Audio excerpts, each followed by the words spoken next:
වැඩිම ලකුණ තියෙන්නේ ජීවක 98ක් තියෙනවා ලකුණු. දැන් අද පන්තියේ නෑ හැබැයි. අද නෑ වැස්ස හින්දාත් දන්නේ නැහැ. ජීවකගේ ලකුණු 98යි. අපි ජීවකට සුබ පතනවා අනිත් අයටත් එහෙමයි. 20න් 20ම තියෙනවා පාරමීට. පාරමී අමායා වෙන්න ඕනේ. හරි. පාරමී ඔන්න මයික් එක දීලා තියෙන්නේ. දිස්ත්‍රික්කය කොහෙද? කළුතර. කළුතර. හරි. මට ඔයාගේ නම, ලිපිනය සහ භාවිතයේ තියෙන ෆෝන් නම්බර් දෙකක් එවලා තියන්න. වාර විභාගේ වැඩිම ලකුණු ගන්න උත්සාහ කරන්න. පුතේ 90 ගණන් 97 96 හිටපු අය ගොඩක් හිටියා. එකම තව ලකුණයි දෙකයි අඩු උනේ. ඒකයි මං කියන්නේ අර අපිට සාමාන්‍යයෙන් පේපර් එකක් ලියනකොට අවධානය දිගටම තියෙන්න ඕනේ පේපර් එක පුරාම. එතකොට ලකුණු 100න් 100 ගන්න පුළුවන්.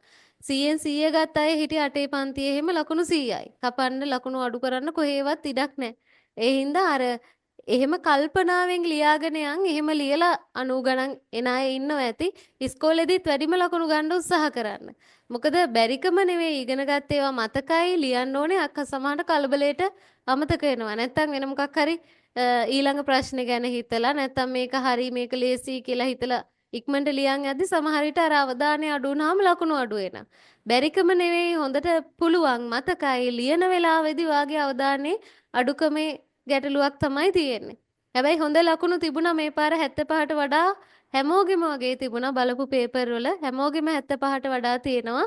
අපේ මෙතන අර එක්කෙනෙක්ගේ වැඩිම ලකුණ තෝරනකොට එතන වැඩිම ලකුණ 98 තිබුණේ.